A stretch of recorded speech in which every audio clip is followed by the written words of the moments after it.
नमस्कार दोस्तों, स्वागत है आपका एक और नई वीडियो के अंदर, जहां मैं आपके लिए लेकर आया हूं एक इंटरेस्टिंग टॉपिक जिसे हम सीड कहते हैं। सीड क्या होता है, सीड कैसे बनता है, सीड की कितनी टाइप्स होती हैं और हर एक टाइप की एक डिटेल इंटरनल स्ट्रक्चर आज हम इस वीडियो के अंदर देखेंगे। आइए बिना देरी करते हुए सीड के बारे में जानते हैं। आखिर सीड होता क्या है। जब मैंने आपको फ्रूट पढ़ाया था तो उस दौरान मैंने बताया था कि जिस फ्रूट के अंदर सीड पाए जाते हैं उसे ट्रू फ्रूट कहा जाता है। आखिर वो सीड बनता कैसे है, मैंने उसी दौरान बताया था कि सीड तभी बनता है जब फर्टिलाइजेशन हो जाता है।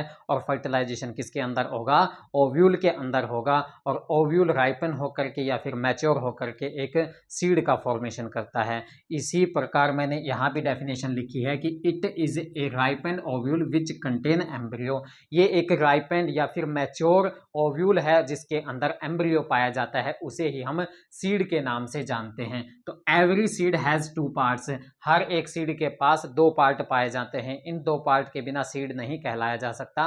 वो कौन कौन सी हैं, पहला है सीड कोट और दूसरा है एम्ब्रियो। सीड कोट जो उसकी आउटर कवरिंग होती है और उसके अंदर पाया जाता है एम्ब्रियो, जो कंप्लीट सीड कोट और एम्ब्रियो कंप्लीट या फिर कलेक्टिवली उसको हम सीड के नाम से जानते हैं। तो उसके पास दो पार्ट होते हैं, सीड के पास दो पार्ट होते हैं, seed coat and embryo. Seed coat develop from the integument of ovule.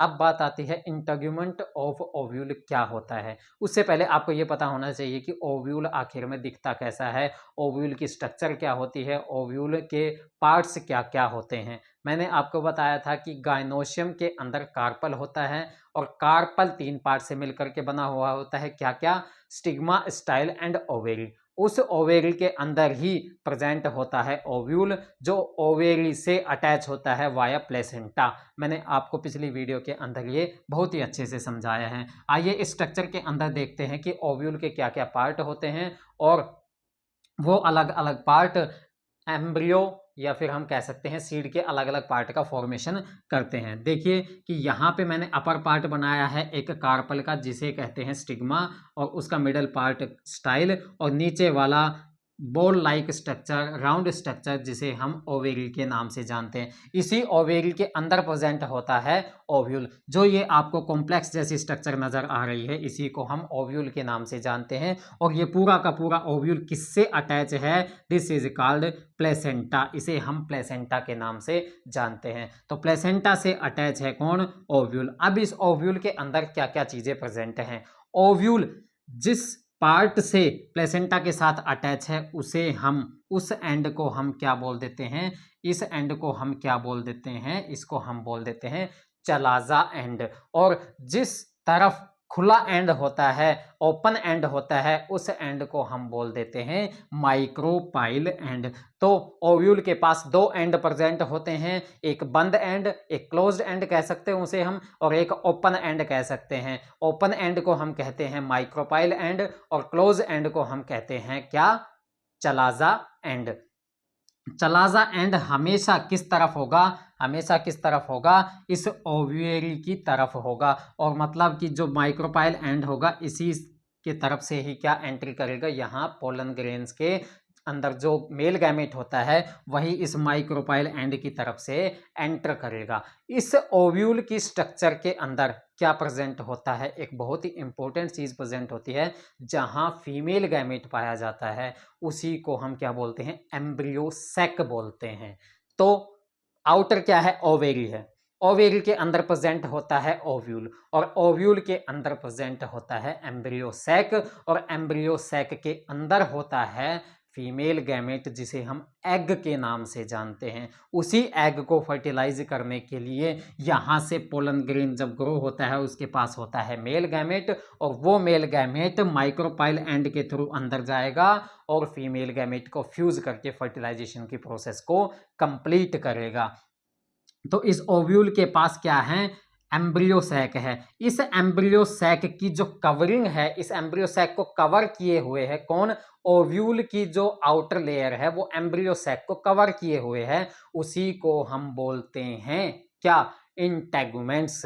तो ये जो कवरिंग आपको नजर आ रही है, एक दो, ये एक और ये दो कवरिंग आपको जो नजर आ रही हैं इनको हम कहते हैं इंटेगुमेंट्स, जिनके अंदर प्रेजेंट होता है क्या, एम्ब्रियो सैक। तो मतलब एम्ब्रियो सैक की जो आउटर लेयर होती है, जो एम्ब्रियो सैक को प्रोटेक्ट करती है, उसे हम इंटेगुमेंट के नाम से जानते हैं और वो ओव्यूल का ही पार्ट होता है। और इंटेगुमेंट जब राइपन हो जाती हैं, जब मैच्योर हो जाती हैं, वो किसका फॉर्मेशन कर लेती हैं? सीड कोट का फॉर्मेशन कर लेती है। इस लाइन के अंदर यही लिखा हुआ है कि seed coat develops from the integument of ovule. तो इस ओव्यूल की जो इंटेगुमेंट्स हैं वो किसका फॉर्मेशन करती हैं? सीड कोट का फॉर्मेशन करती हैं। और इंटेगुमेंट दो होती हैं, एक आउटर इंटेगुमेंट और एक इनर इंटेगुमेंट। इसी तरह यहाँ सीड कोट भी दो होता है, एक आउटर कोट और एक इनर कोट। आउटर इंटेगुमेंट किसका फॉर्मेशन करती है? आउटर सीड कोट का।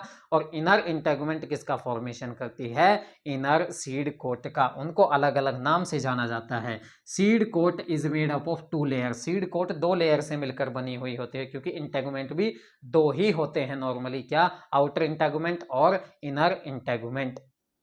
तो आउटर सीड कोट की लेयर को क्या कहा जाता है?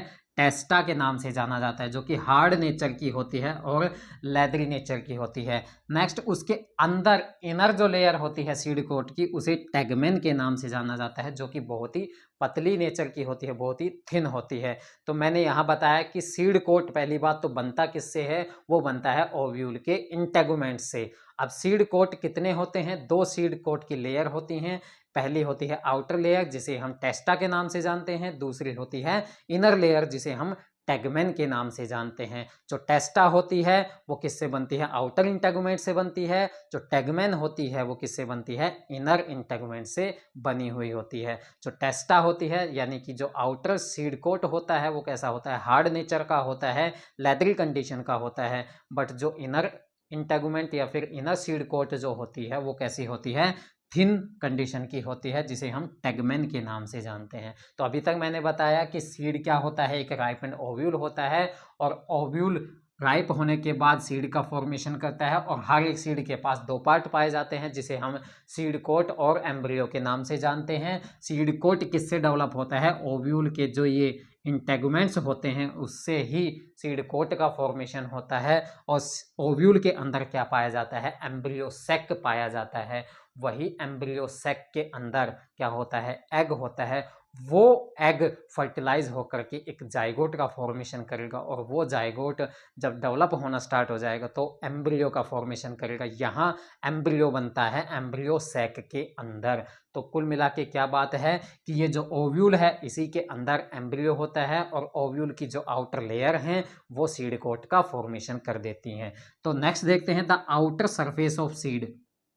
सीड जब होता है, उसके आउटर सरफेस के ऊपर कुछ दाग धब्बे नजर आते हैं, कुछ स्कार नजर आते हैं, मार्क नजर आते हैं अटैचमेंट की। सीड स्टाक मतलब कि जब सीड अटैच रहता है, सीड किसी भी फ्रूट के साथ कहीं अटैच रहता है, वहां एक मार्क पाया जाता है, जिसे हम हाइलम के नाम से जानते हैं। हाइलम क्या है? हाइलम एक ऐसा स्कार है, ऐसा मार्क है सीड के ऊपर, जो कहाँ पाया जाएगा? जब सीड फ्रूट के किसी पोर्शन के साथ अटैच होगा, उस मार्क को हम हाइलम के नाम से जानते हैं।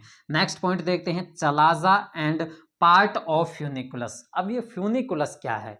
चलाजा क्या है? देखिए, चलाजा एंड ये है जहां क्या है, ये ओवेरी से अटैच है।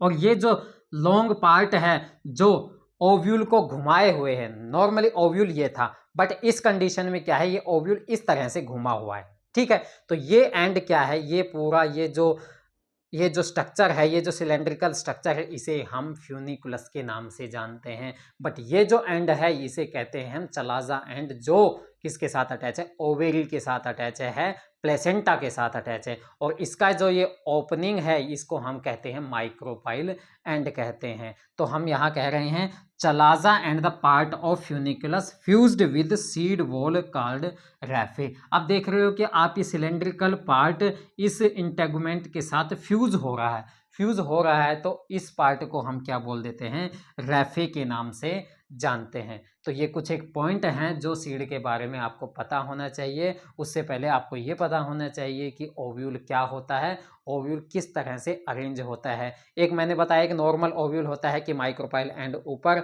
चलाजा एंड नीचे।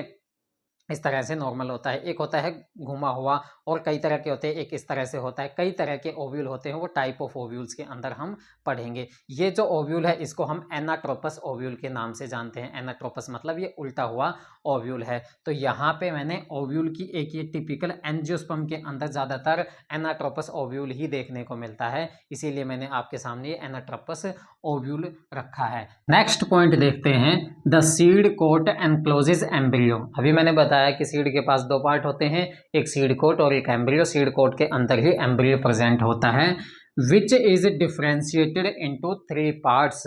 एम्ब्रियो के पास 3 पार्ट प्रेजेंट होते हैं। जैसे मैंने सीड कोट बताया, सीड कोट 2 होती हैं, एक आउटर और एक इनर।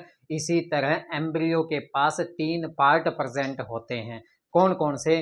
पहला होता है रेडिकल, दूसरा होता है प्लूम्यूल और तीसरा होता है कोटिलिडन्स। तो एम्ब्रियो के अंदर 3 पार्ट आपको देखने को मिलेंगे, कौन कौन से? Radicle, plumule and cotyledons. Next point देखते हैं, the radicle give rise to primary root. Radicle formation करेगी रूट का, एंड प्लूम्यूल फॉर्मेशन करेगी एरियल शूट का। कभी भी आप खेतों के अंदर बीज डालते हैं तो वहाँ क्या होता है, एक प्लांट का ग्रोथ होता है, प्लांट का डेवलपमेंट होता है। प्लांट के अंडरग्राउंड पार्ट को हम रूट बोलते हैं और प्लांट के एरियल पार्ट को हम शूट बोलते हैं। तो सीड के अंदर से रूट कहाँ से निकली, सीड के अंदर से शूट कहाँ से निकली, वो डिपेंड करता है किसके ऊपर? इस पार्ट्स के ऊपर। रेडिकल से हमेशा निकलेगी क्या? रूट, और प्लूम्यूल से हमेशा निकलेगी शूट। तो जो सीड के अंदर एम्ब्रियो होता है, उस एम्ब्रियो के तीनों पार्ट में से 2 पार्ट किसका फॉर्मेशन करेंगी? रूट सिस्टम का और शूट सिस्टम का। रेडिकल रूट सिस्टम का फॉर्मेशन करेगी और प्लूम्यूल शूट सिस्टम का फॉर्मेशन करेगी। नेक्स्ट पॉइंट देखते हैं, the cotyledons are like a leaves of embryo. Cotyledons क्या होते हैं? ये एक तरह की लीफ होती हैं एम्ब्रियो की। उसके अंदर जो रिजर्व फूड मटेरियल है या फिर फूड मटेरियल है वो स्टोर हो भी सकता है और अलग से भी प्रेजेंट हो सकता है। 2 कंडीशन हो सकती हैं। एम्ब्रियो जब डेवलप होकर के एक प्लांट का फॉर्मेशन करेगा तो एम्ब्रियो को क्या चाहिए? फूड चाहिए अपने अंदर सेल डिवीजन करवाने के लिए। बिल्कुल, फूड से एनर्जी लेगा, एनर्जी से ही क्या होगा? सेल डिवीजन होगा। वो फूड जो एम्ब्रियो के अंदर प्रेजेंट है वो फ्री फॉर्म के अंदर भी हो सकता है या फिर इन कोटिलिडन्स के अंदर भी स्टोर रह सकता है। तो यहाँ बता रखा है कि the cotyledons are a leaf like structure of embryo. ये कोटिलिडन्स क्या होती हैं? एम्ब्रियो की लीव्स होती हैं, विच मे बी 1 और 2 इन नंबर। वो कोटिलिडन्स 1 नंबर के अंदर भी हो सकती है, मतलब 1 कोटिलिडन भी हो सकती है एम्ब्रियो के अंदर, या फिर 2 कोटिलिडन भी हो सकती है। अगर किसी सीड के अंदर 1 कोटिलिडन प्रेजेंट है तो उस सीड को हम मोनोकोट सीड बोलेंगे, मोनोकोटिलिडनस सीड बोलेंगे। अगर किसी सीड के अंदर 2 कोटिलिडन प्रेजेंट है तो हम उसे क्या बोलेंगे? डाइकोट सीड बोलेंगे। तो ये कोटिलिडन्स क्या है? 1 भी हो सकती है सीड के अंदर और 2 भी प्रेजेंट हो सकती है। कभी कभी कोटिलिडनरी जो लीफ होती हैं, मतलब जो कोटिलिडन्स होती हैं, वो रिजर्व फूड मटेरियल को स्टोर कर लेती हैं। जैसे कि एग्जांपल ग्राम एंड पी। चने जब आप देखते हो, चने का जो बीज देखते हो आप, जब अगर आप उसको भिगो के रख दोगे फिर वो थोड़ा सा फूल जाएगा, स्वेल हो जाएगा, उसके बाद क्या होगा? आप उसकी अपर जो लेयर होती है, सीड की जो कवरिंग होती है, वो उतार सकते हो। उतारने के बाद आप देखोगे तो उस सीड के 2 पार्ट हो सकते हैं। 2 पार्ट होने के बाद वो सीड के जो दोनों पार्ट होते हैं वो उस सीड के कोटिलिडन्स हैं, जो कि अपने अंदर स्टोर रखे हुए हैं क्या?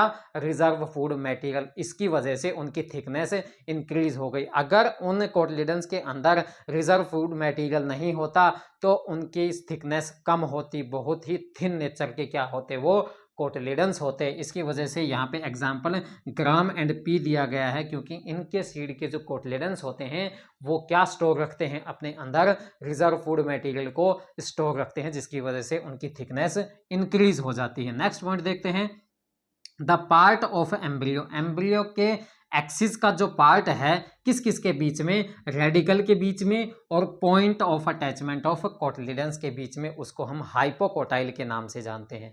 देखिए 3 पार्ट होते हैं, यहाँ हम डायग्राम के थ्रू यहाँ देख सकते हैं। देखिए किसी भी सीड के अंदर मान लीजिए ये सीड है, ये सीड है, ठीक है। इस सीड के अंदर 2 कोटलीडन है, मान के चलते हैं 2 कोटलीडन है, मतलब देखते हैं यहाँ पे 2 कोटलीडन है, इस तरह से ये 2 कोटलीडन है, ये मान के चलते हैं 2 कोटलीडन है किसी भी सीड के अंदर, ठीक है। इन 2 कोटलीडन का ये पॉइंट ऑफ अटैचमेंट है, बिल्कुल ये पॉइंट ऑफ अटैचमेंट है।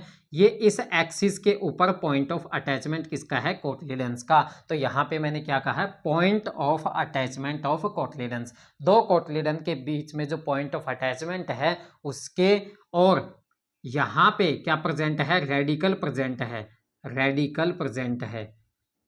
इस रेडिकल और इस पॉइंट ऑफ अटैचमेंट के बीच में जो ये एम्ब्रियो एक्सिस है, इसको हम किसका नाम देंगे? इसका नाम देंगे हम हाइपोकोटाइल। तो हाइपोकोटाइल क्या है? हाइपोकोटाइल में एक एम्ब्रियो एक्सिस है, ये पार्ट ऑफ एम्ब्रियो एक्सिस है, किस किस के बीच में? रेडिकल और point of attachment of cotyledon.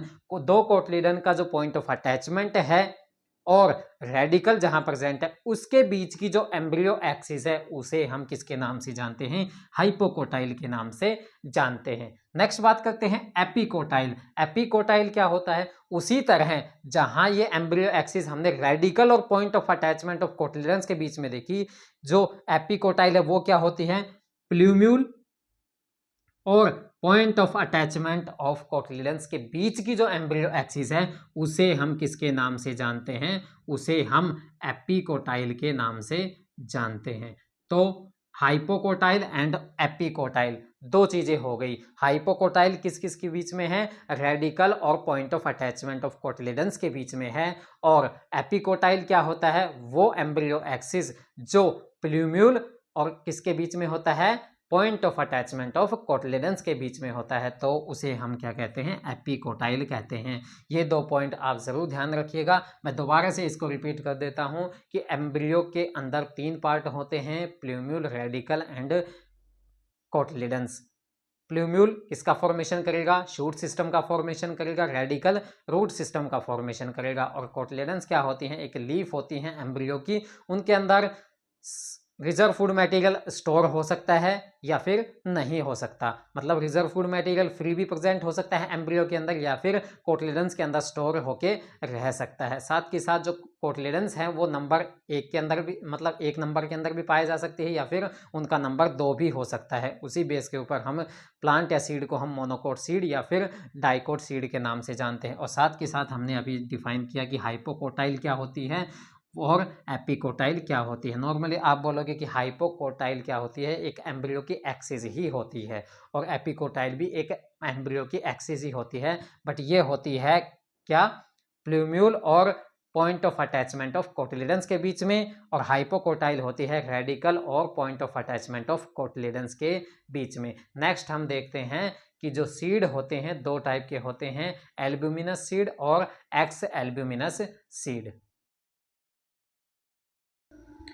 अब on the basis of storage of reserve food material in seed, कि रिजर्व फूड मटेरियल जिसकी ज़रूरत एम्ब्रियो को होती है अपनी ग्रोथ के लिए, एम्ब्रियो जब ग्रो करेगा तभी पूरे प्लांट का फॉर्मेशन होगा, और उसके लिए चाहिए फूड, और वो फूड सीड के अंदर कहाँ स्टोर होता है, उस बेस के ऊपर सीड को 2 पार्ट्स के अंदर डिवाइड किया गया है, 2 टाइप्स के अंदर डिवाइड किया गया है। एक को कहते हैं एल्ब्यूमिनस सीड, एक को कहते हैं x albuminous seed. Albuminous seed को भी दूसरे नाम से जाना जाता है एंडोस्पर्मिक सीड, और एक्स एल्ब्यूमिनस सीड को नॉन एंडोस्पर्मिक सीड भी कहा जाता है। देखते हैं कि एल्ब्यूमिनस सीड किसे कहते हैं। इसके अंदर लिखा हुआ है कि the seed which store food material in form of endosperm. इसका मतलब ये है कि जो रिजर्व फूड मटेरियल है, जो फूड मटेरियल है, जो ग्लूकोज, सुक्रोज या फिर स्टार्च जो है, मेन चीज क्या है? जो स्टार्च है वो स्टोर है सीड के अंदर, किसकी फॉर्म के अंदर? एंडोस्पर्म की फॉर्म के अंदर। मतलब वो कोटलीडन्स के अंदर स्टोर नहीं है, वो फ्री फॉर्म के अंदर स्टोर है वो food as a endosperm. Endosperm जहां मिल जाए, यूं समझ लो उस एंडोस्पर्म के पास क्या है? वहां पे फूड मटेरियल है जो एम्ब्रियो यूज करेगा अपने डेवलपमेंट के लिए। उसी सीड को हम कहते हैं एंडोस्पर्मिक सीड या फिर एल्ब्यूमिनस सीड। जो सीड जिसके पास क्या प्रेजेंट होगा, एंडोस्पर्म प्रेजेंट होगा, उस एंडोस्पर्म के अंदर क्या होता है, रिजर्व फूड मटेरियल प्रेजेंट होता है जिसको एम्ब्रियो यूज करेगा, उसी सीड को हम कहते हैं एंडोस्पर्मिक सीड। ये कंडीशन मतलब एंडोस्पर्म ज्यादातर किसके अंदर पाया जाता है, मोनोकोट सीड के अंदर ही पाया जाता है, जिस सीड के पास एक ही कोटलीडन होती है। तो this condition is mainly present in monocot seed. ज्यादातर मोनोकोट सीड के अंदर ही आपको फ्री एंडोस्पर्म देखने को मिलेगा जिसके अंदर रिजर्व फूड मटेरियल प्रेजेंट होता है। एग्जाम्पल मोनोकोट सीड जैसे कि वीट हो गया, वीट एक मोनोकोट प्लांट है, मतलब उसके अंदर जो सीड प्रेजेंट होगा वो मोनोकोट सीड होगा। मेज हो गया, उसके अंदर भी मोनोकोट सीड होता है। बार्ले हो गया, उसके अंदर भी मोनोकोट सीड होता है। बट एक ऐसा डाइकोट सीड है जिसके पास भी एंडोस्पर्म प्रेजेंट होता है, मतलब वो एक्सेप्शन के अंदर आ जाएगा, उसे हम कहते हैं कैस्टर सीड। अरंडी का जो बीज होता है वो एक डाइकोट सीड होता है, बट उसके अंदर भी एंडोस्पर्म पाया जाता है। तो ये बात हो गई किसके बारे में, एंडोस्पर्मिक सीड या फिर एल्ब्यूमिनस सीड के बारे में। नेक्स्ट बात करते हैं एक्स एल्ब्यूमिनस या फिर नॉन एंडोस्पर्मिक। नॉन का मतलब नहीं है, एंडोस्पर्मिक सीड का मतलब उस सीड के अंदर एंडोस्पर्म नहीं है। तो रिजर्व फूड मटेरियल कहाँ स्टोर होगा, तो वही दूसरी जगह बच गई, कोटलीडन्स।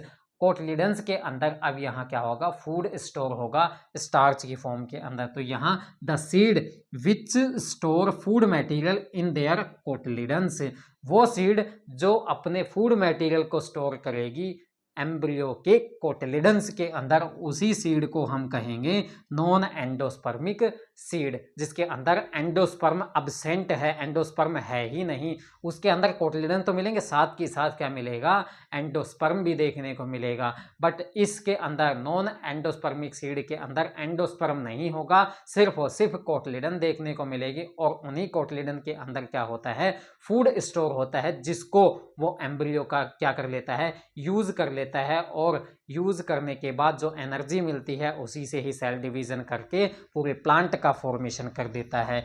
ये ज़्यादातर सीड मतलब ज़्यादातर नॉन एंडोस्पर्मिक सीड किसके अंदर देखने को मिलेंगे, आपको डाइकोट सीड के अंदर देखने को मिलेंगे। जो डाइकोट सीड होंगे ना, उन्हीं को हम यूजुअली क्या बोल सकते हैं, नॉन एंडोस्पर्मिक सीड बोल सकते हैं। जिनके पास दो कोटलीडन होंगे उनके पास एंडोस्पर्म लगभग एब्सेंट होगा। ठीक है, एग्जाम्पल हम देख सकते हैं ग्राम का, पी का, ग्राउंडनट का और आलमंड का। मतलब जब हम उनका छिलका उतार देते हैं उन सीड का, मतलब उनकी सीड को हटा देते हैं, तब हम उस सीड को दो पार्ट के अंदर डिवाइड कर सकते हैं, मतलब उनको दो कोटलीडन को अलग अलग कर सकते हैं। उसी प्रकार हमें पता चलता है कि उनके अंदर दो कोटलीडन्स प्रेजेंट होती है। जैसे कि आप चने के सीड को हम दो पार्ट के अंदर डिवाइड कर सकते हैं, दो कोटलीडन्स को अलग अलग कर सकते हैं। उनकी नेचर काफ़ी थिक होता है, इसका मतलब उनके अंदर रिजर्व फूड मटेरियल भरा हुआ है। नेक्स्ट पी के अंदर देख सकते हैं मटर का जो बीज होता है वो भी दो पार्ट के अंदर डिवाइड हो सकता है और उनके कोटलीडन्स भी क्या होते हैं, थिक होते हैं। ग्राउंड नट के भी कोटलीडन थिक होते हैं क्योंकि उनके अंदर भरा हुआ है रिजर्व फूड मटेरियल। आलमंड के भी जो कोटलीडन्स होते हैं, आलमंड क्या होता है, जो क्या होता है, आलमंड को भी आप दो पार्ट के अंदर डिवाइड कर सकते हो। और आलमंड भी क्या है, एक डाइकोट सीड है जिसके कोटलीडन्स के अंदर क्या भरा हुआ है, फूड मटेरियल भरा हुआ है, जिसको एम्ब्रियो यूज करेगा फ्यूचर के अंदर। नेक्स्ट हम देखते हैं डाइकोट और मोनोकोट सीड की इंटरनल स्ट्रक्चर क्या होती है। आइए बात करते हैं the structure of dicot seed. Dicot seed के अंदर हम एग्जांपल ले लेते हैं बीन के सीड का। बीन का सीड जो होता है वो डाइकोट नेचर का होता है, मतलब उस सीड के अंदर दो कोटलीडन पाई जाती हैं। अब देख लेते हैं बिना कोटलीडन को अलग किए हुए सीड की स्ट्रक्चर कैसी नजर आती है, वो आप इस डायग्राम के अंदर देख सकते हैं। बिना कोटलीडन्स को अलग किए हुए हम देख सकते हैं कि यहाँ पे नजर आता है हमें माइक्रोपाइल, हाइलम एंड रेफे। ये तीनों चीजें क्या होती हैं मैंने पिछली स्लाइड के अंदर अच्छे से डिस्कस किया है। अब बात कर लेते हैं जब सीड को हम अलग कर लेते हैं, मतलब उनके कोटलीडन्स को अलग कर लेते हैं, उस सीड को खोल लेते हैं, तो हमें क्या क्या वहां पे नजर आता है। वहां पे नजर आते हैं हमें दो कोटलीडन, क्योंकि इसके पास दो कोटलीडन होते हैं इसलिए हमें इसको डाइकोट कहा। दो कोटलीडन को कवर करने वाली जो सीड कोट होती हैं, आउटर होती है टेस्टा और इनर होती है टैगमेन, जो मैंने यहाँ पे मेंशन की है कि आउटर टेस्टा है और इनर सीड कोट की लेयर है टैगमेन। अब देखते हैं कि रेडिकल प्रेजेंट होता है और प्लूम्यूल प्रेजेंट होता है। आखिर सीड है, सीड के पास रेडिकल भी होगा और प्लूम्यूल भी होगा। प्लूम्यूल शूट सिस्टम का फॉर्मेशन करेगा और रेडिकल किसका फॉर्मेशन करेगा, रूट सिस्टम का फॉर्मेशन करेगा। तो इस एक्सिस के टिप के ऊपर प्रेजेंट होगा क्या, रेडिकल। और रेडिकल और दो कोटलीडन्स के पॉइंट ऑफ अटैचमेंट के बीच में जो एक्सिस प्रेजेंट होगी उसको हम हाइपोकोटाइल के नाम से जानते हैं। पिछली स्लाइड के अंदर हमने ये देखा है। तो रेडिकल के ऊपर जो एक्सिस प्रेजेंट होगी उसे हाइपोकोटाइल बोलते हैं। नेक्स्ट देखते हैं हम प्लूम्यूल। प्लूम्यूल अलग प्रेजेंट होगा और प्लूम्यूल किसका फॉर्मेशन करेगा, शूट एक्सिस का फॉर्मेशन करेगा, शूट सिस्टम का फॉर्मेशन करेगा। तो प्लूम्यूल से और पॉइंट ऑफ अटैचमेंट ऑफ कोटलीडन्स के बीच में जो एक्सिस प्रेजेंट होगी इसे हम एपिकोटाइल के नाम से जानते हैं। The point of attachment of two cotyledons is called, इस पॉइंट को हम बोलते हैं कोटलीडनस नोड। तो नोड और प्लूम्यूल के बीच में जो पार्ट प्रेजेंट होगा उसे हम बोलेंगे एपिकोटाइल, और नोड एंड रेडिकल के बीच में जो एक्सिस प्रेजेंट होगी उसे हम बोलेंगे हाइपोकोटाइल। तो ये है एक डाइकोट सीड की स्ट्रक्चर जो मैंने आपको बताई। कुछ ज़्यादा कॉम्प्लिकेटेड नहीं है, सिर्फ सिंपल स्ट्रक्चर है जो आपको ध्यान रखनी है। नेक्स्ट बात करते हैं structure of A monocot seed. Structure of monocot seed, example हम इसके अंदर ले लेते हैं मेज का। मेज का जो सीड होता है वो एक मोनोकोटलिडनस सीड है, मोनोकोट सीड है जिसके अंदर सिर्फ एक ही कोटलिडन पाई जाती है। और मोनोकोट सीड जो भी होते हैं वो कैसे होते हैं, एंडोस्पर्मिक सीड होते हैं। उनके पास भरपूर अमाउंट के अंदर एंडोस्पर्म पाया जाता है और उसी के अंदर प्रेजेंट होता है हमारा स्टोर फूड जो एम्ब्रियो अपने डेवलपमेंट के अंदर यूज करेगा। आइए देखते हैं इस सीड के अंदर क्या क्या पार्ट प्रेजेंट होते हैं। जितना जितना ये पार्ट मैंने यहाँ पे ड्रॉ किया है, सिर्फ यहाँ एम्ब्रियो यही है, एम्ब्रियो यही है, इसी से ही पूरे प्लांट का डेवलपमेंट होगा। इसके अंदर क्या क्या पाया जाता है, इसके पास पाया जाएगा प्लूम्यूल जो कि शूट सिस्टम का फॉर्मेशन करेगा, इसके पास पाया जाएगा रेडिकल जो रूट सिस्टम का फॉर्मेशन करेगा। इन प्लूम्यूल और रेडिकल को कवर करने वाली एक स्ट्रक्चर प्रेजेंट होती है इनके एम्ब्रियो के अंदर। इसको कवर, प्लूम्यूल को कवर करने वाली, प्रोटेक्शन प्रोवाइड करने वाली स्ट्रक्चर को कहते हैं हम कोलियोप्टाइल, और रेडिकल की स्ट्रक्चर को प्रोटेक्ट करने वाली जो प्रेजेंट होती है उसे कहते हैं कोलियोराइजा। ये कोलियोप्टाइल और कोलियोराइजा सिर्फ और सिर्फ मोनोकोट सीड के अंदर ही आपको देखने को मिलेंगे और इस पूरे एम्ब्रियो के अंदर यही पार्ट्स प्रेजेंट होते हैं। इस पूरे एम्ब्रियो को भी प्रोटेक्शन प्रोवाइड करती है एक स्ट्रक्चर जिसे हम कहते हैं स्क्यूटुलम। आप देख रहे होंगे कि ये जो एम्ब्रियो है इसके चारों ओर ये जो खाली स्पेस है, ये स्पेस नहीं है, ये एक स्ट्रक्चर है जिसे हम कहते हैं स्क्यूटुलम। ये क्या करता है, एक तरह से मीडिएटर का काम करता है और प्रोटेक्शन प्रोवाइड करता है। मीडिएटर का मतलब क्या है कि ये स्क्यूटुलम एक ऐसा पार्ट है जो एंडोस्पर्म को डाइजेस्ट करके इसके जो इनसोल्यूबल न्यूट्रिएंट्स हैं, इनसोल्यूबल फूड का फॉर्म है, उसको सोल्यूबल के अंदर कन्वर्ट करके ये एम्ब्रियो को पास करेगा। कौन, ये स्क्यूटुलम। स्क्यूटुलम एज ए मीडिएटर का काम करता है। तो यहाँ प्रेजेंट है हमारे एंडोस्पर्म जिसके पास फूड मटेरियल प्रेजेंट है जो इनसोल्यूबल फॉर्म के अंदर है, जिसको सोल्यूबल फॉर्म के अंदर कन्वर्ट कैसे किया जाएगा, जब ये स्क्यूटुलम हॉर्मोन्स रिलीज करेगा इस एंडोस्पर्म के अंदर, तो वो हॉर्मोन्स क्या बनाएंगे, कुछ एंजाइम्स बनाएंगे और वो एंजाइम्स क्या करेंगे, इस इनसोल्यूबल फूड के फॉर्म को सोल्यूबल कन्वर्ट करके, सोल्यूबल के अंदर कन्वर्ट करके वो इस एम्ब्रियो को पहुंचा देंगे, जिसकी वजह से यहाँ पे डेवलपमेंट स्टार्ट हो जाएगा। एम्ब्रियो क्या होता है, कवर होता है एक लेयर से जिसे हम एल्यूरोन लेयर कहते हैं। ये प्रोटीनियस नेचर की होती है, प्रोटीन की बनी हुई लेयर होती है जो एंडोस्पर्म को कवर करती है। ये भी एम्ब्रियो जब डेवलप हो रहा होता है ये भी अपने अंदर से कुछ न्यूट्रिशन एम्ब्रियो को प्रोवाइड करती है, जिसकी वजह से प्लांट का फॉर्मेशन होता है। ये एक मोनोकोट सीड का डायग्राम है। मैं दोबारा से डिस्कस कर देता हूं कि ये एक पार्ट है एम्ब्रियो का। इस एम्ब्रियो के अंदर प्रेजेंट है प्लूम्यूल एंड रेडिकल। साथ के साथ प्लूम्यूल को कवर करने वाले पार्ट को हम कहते हैं कोलियोप्टाइल और रेडिकल को कवर करने वाले पार्ट को कहते हैं कोलियोराइजा। और उसके एम्ब्रियो के बाहर जो पार्ट प्रेजेंट होता है उसको बोलते हैं स्क्यूटुलम, जो क्या करता है, एंडोस्पर्म से जो फूड होता है वो इनसोल्यूबल फॉर्म से सोल्यूबल फॉर्म के अंदर कन्वर्ट करके एम्ब्रियो को पास करता है।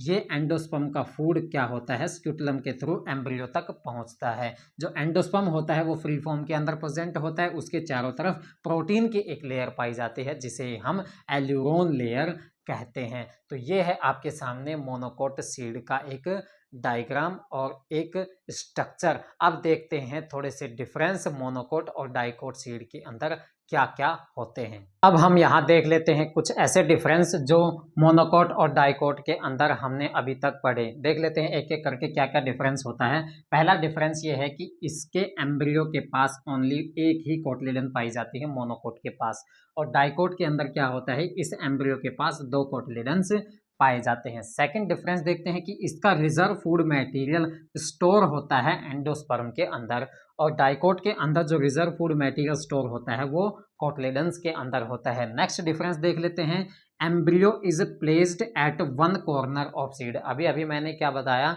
इंटरनल स्ट्रक्चर बताई, वहां पे क्या है, एम्ब्रियो एक सीड के कॉर्नर के ऊपर रिप्रेजेंट होता है, कहाँ, मोनोकोट सीड के अंदर, और डाइकोट सीड के अंदर जो एम्ब्रियो प्रेजेंट होता है वो सीड के सेंटर के अंदर प्रेजेंट होता है।